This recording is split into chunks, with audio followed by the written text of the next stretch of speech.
Good morning, my dear friends. Let us discuss bookwork of chapter 3 of civics part. The name of the chapter is Types of Government and the bookwork starts from page number 219. Let's begin with first question. Which of these is the oldest form of government? आपको बताना है कि इन नीचे दिए गए options में से सबसे ओल्डेस्ट फॉर्म ऑफ गवर्नमेंट कौन सी है. मीन्स एंशियंट टाइम में जो सबसे पहली गवर्नमेंट थी वो कौन सी थी. Democracy, monarchy, dictatorship. Answer is monarchy. पहली जो सरकार थी पहले के समय में उसका नाम था मोनार्की, मतलब जिसमें राजा या रानी शासन करते हैं उसे मोनार्की कहते हैं. Second, which form of government is the most popular today. इस क्वेश्चन में आपको बताना है कि आज के समय में मोस्ट पॉपुलर गवर्नमेंट कौन सी है.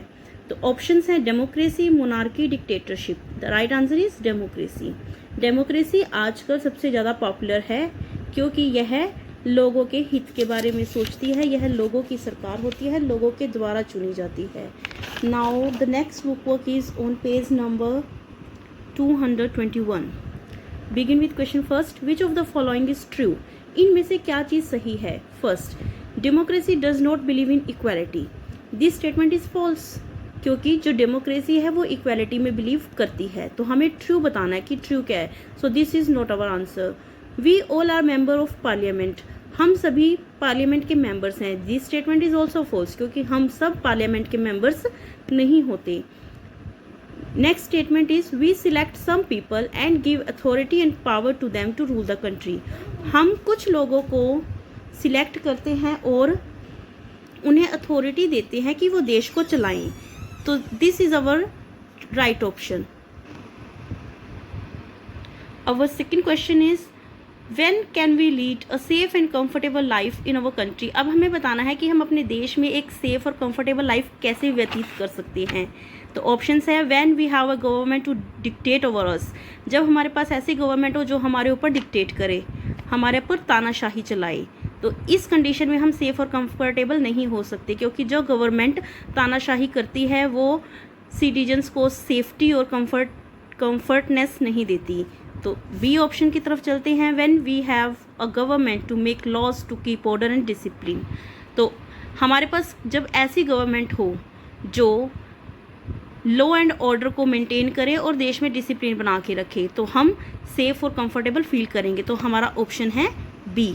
Now B part is read the sentences given below, tick the sentences that are correct.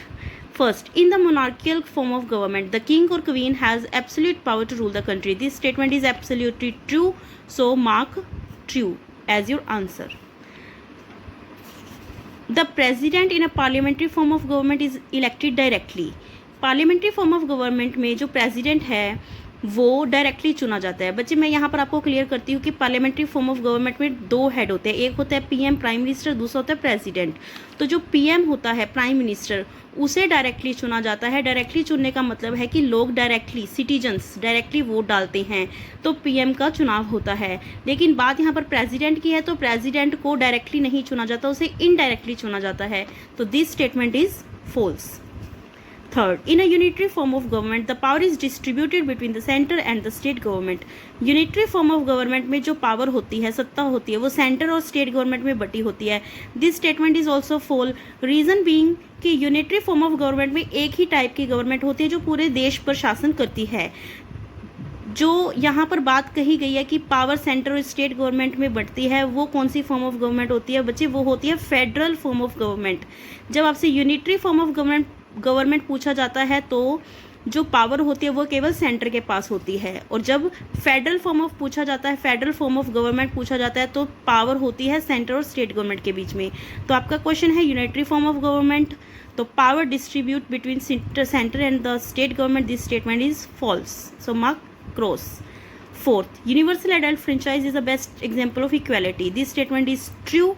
Mark tick as your answer. बच्चे यूनिवर्सल एडल्ट फ्रेंचाइज ये आपके क्वेश्चन में भी है. इन 3 वर्ड से ही इसका आंसर क्लियर होता है. यूनिवर्सल का मीनिंग होता है ऑल और एडल्ट का मीनिंग होता है 18 और 18 प्लस ईयर ऑफ एज। और फ्रेंचाइज होता है राइट टू वोट। तो 18 साल या 18 साल से ऊपर के सभी व्यक्तियों को, सभी व्यक्तियों को वोट डालने का अधिकार है। तो इससे अच्छा इक्वालिटी का एग्जाम्पल और क्या चीज़ हो सकती है? तो this statement is true. So your answer will be true cross cross true.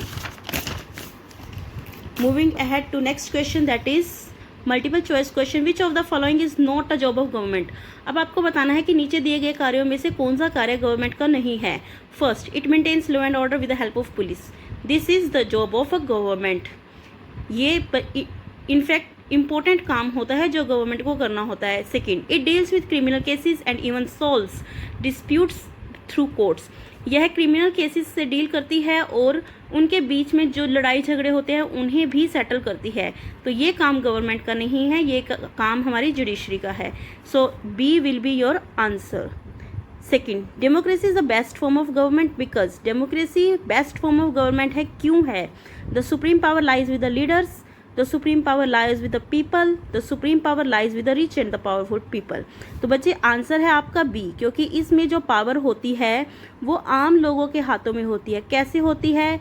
कि लोगों को राइट टू वोट है, और अगर गवर्नमेंट अच्छी तरह से फंक्शन नहीं करती तो वो उस गवर्नमेंट को बदल सकते हैं, और उसके बदले में जब नेक्स्ट बार इलेक्शन होंगे तो अपनी पसंद के रिप्रेजेंटेटिव को चुनकर अपनी मर्जी की सरकार बना सकते हैं। तो कह सकते हैं कि supreme power lies with the people. So students, this is your book work. Do it in your book. Thank you.